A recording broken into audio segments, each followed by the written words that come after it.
Bonjour les amis, aujourd'hui je vous propose un partage sur la notion de spiritualité.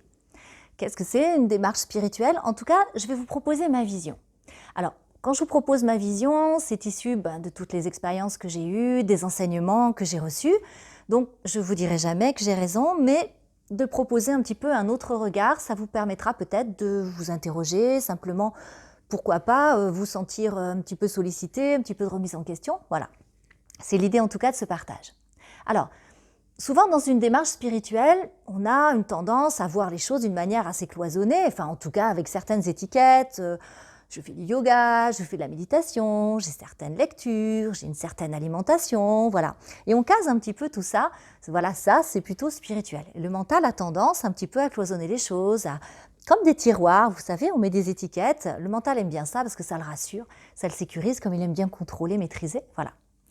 Mais finalement, peut-être que c'est pas juste ça. Quand je suis allée en Inde et j'ai fait plusieurs voyages là-bas, j'ai appris beaucoup de choses. Et le maître dont je recevais les enseignements, il nous donnait cette vision-là. Il nous disait, vous êtes dans une démarche spirituelle à partir du moment où vous êtes aligné avec ce que vous êtes venu faire sur cette terre, avec ce qui vous fait vibrer, avec ce qui vous correspond. On a chacun des natures différentes, on a chacun des aspirations différentes, on a des envies différentes, des élans, etc. Et de fait, on a forcément une façon de vivre la spiritualité qui peut être différente. Et lui nous donnait un petit peu cette vision-là de nous dire, mais trouvez ce qui vous va le mieux, trouvez ce qui vous fait vibrer, ce qui vous donne de l'élan, parce que quand vous êtes en train de faire quelque chose qui vous plaît, quelque chose qui vous prend les tripes, quelque chose en fait qui vous donne de l'enthousiasme, qui vous rend heureux, vous avez une vibration, vous émettez dans votre champ électromagnétique en fait une énergie et des informations en fait qui ressemblent complètement à quelqu'un qui serait en train de faire une méditation et qui serait dans un bien-être qui ressemblerait largement au vôtre. Pour exemple, on pourrait se dire, tiens, il y en a qui adorent faire le potager, leur jardin, mais ils sont dans l'instant présent, ils parlent à leurs plantes, ils aiment la terre, ils aiment leurs plantes, ils leur donnent de l'amour, ils les chérissent, ils les soignent. Il y a vraiment quelque chose de très joli dans cette démarche-là. Et du coup, dans ce qu'ils rayonnent, dans ce qu'ils vivent et dans ce qu'ils sont à ce moment-là, en fait, dans l'enseignement de ce maître indien, c'était vraiment là être dans une démarche spirituelle. Et de fait, qu'est-ce qui va être important ?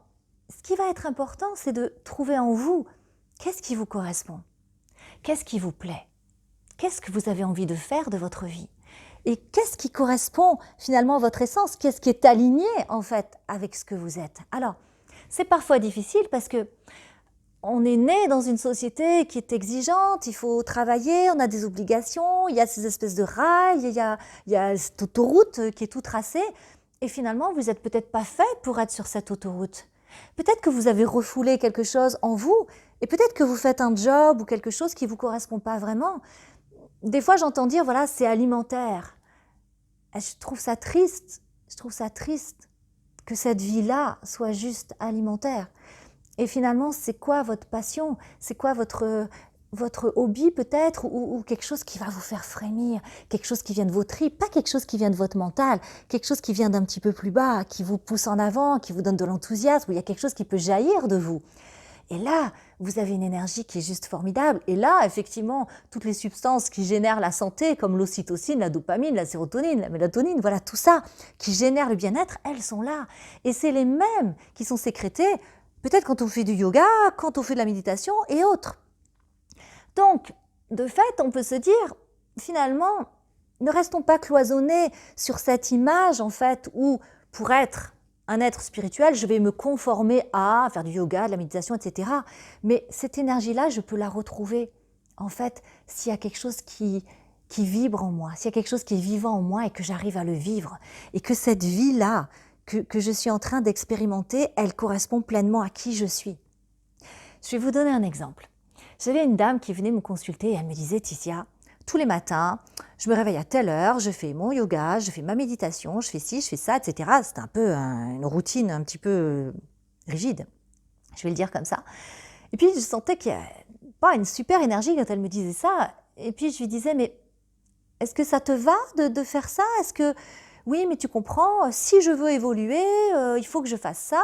Donc, vous voyez comment le mental, il peut vous raconter un petit peu des choses et vous dire, ah, si tu veux être un être spirituel, c'est ça, ça, ça et ça. Ok. Et je lui ai dit, mais si tu enlèves tout ça, si tu écoutes ton ventre, tu as envie de faire quoi le matin?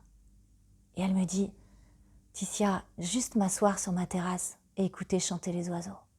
J'ai dit, waouh, mais c'est ça qui te correspond. Seulement, elle s'était créée des obligations et elle culpabilisait même de ne pas faire tout ça. Et je dis, va vers ce qui te rend le plus vivant. Va vers ce qui te fait vibrer. Et si c'est laisser tomber cet espace d'image un petit peu rigide de cet être spirituel qui doit faire ça, ça, ça et ça, et si ça te fait vibrer d'écouter les oiseaux le matin sur ta terrasse, mais écoute les oiseaux le matin sur ta terrasse. Et c'est ça qu'il faut trouver. C'est ça qui vous correspond. Et ça peut être des tas de choses différentes. Du moment que ça génère cette magnifique énergie qui est là, du moment que ça génère cet enthousiasme et qui, ça vous rend beau à l'intérieur, ça vous rend même beau à l'extérieur. Vous avez déjà remarqué, les gens qui sont dans leur basket et qui font ce qui leur convient et ce qui leur correspond, on voit, les gens ils disent « Waouh, mais c'est ton élément, t'es comme un poisson dans l'eau. » Mais oui, mais c'est ça. Vous mettez un poisson dans un jardin, ça ne va pas. Le poisson, c'est dans l'eau. Et vous, quel est l'élément qui vous correspond? Alors, je vous invite à regarder un petit peu qu'est-ce qui vibre au fond de vous. Alors, attention, ne mettez pas des limites tout de suite, mais voilà. Et votre chemin, c'est peut-être d'aller au fur et à mesure vers ça, vers ce qui vous va. Et j'avais une autre amie aussi comme ça, elle se levait à 4 heures du matin pour faire des méditations, mais elle avait les yeux comme ça, et c'était devenu une obligation pour elle, un devoir. Et à un moment donné, dans son discours, ça collait plus. Et elle a réussi à lâcher tout ça parce que c'était en pensant faire bien. Mais faire bien, c'était ne pas s'écouter non plus. Donc, voyez comment, bien sûr, la méditation a des bienfaits, attention, si ça vous va, faites-le. Si le jardinage vous va, faites-le. Si peindre vous va, faites-le. Il y a des tas de manières de vivre, en fait, un état de bien-être. Il y a des tas de manières de le faire. Et quand je fais mon jardin, par exemple, quand je désherbe, c'est un état méditatif pour moi. Il y a plein de choses qui se passent en moi et je suis bien.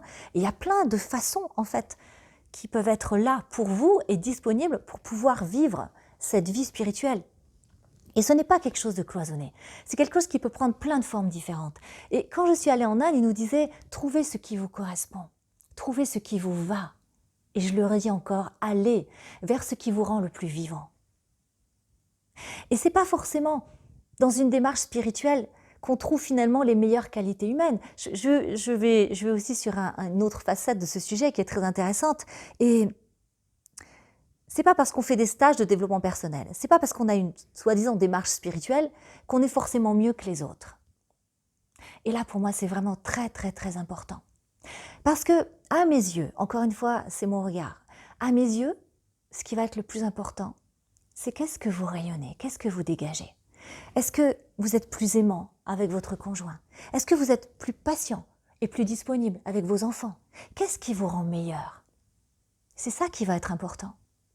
Dans la première partie de ma vie, j'ai été infirmière et j'ai aussi fait du domicile et j'ai rencontré des gens extraordinaires qui n'ont pas fait de stage de développement personnel, qui n'avaient pas de thérapeute. Mais la vie, c'est un immense stage de développement personnel. C'est certainement votre plus beau stage de développement personnel. Et eux, il y en avait qui avaient un amour dans le cœur, qui avaient vraiment un regard, mais d'une compassion et d'une empathie, mais qui m'ont touchée, j'oublierai jamais. J'oublierai jamais. Et on n'était pas dans des discours, oui, je t'aime ma sœur, etc. C'était incarné, c'était vécu.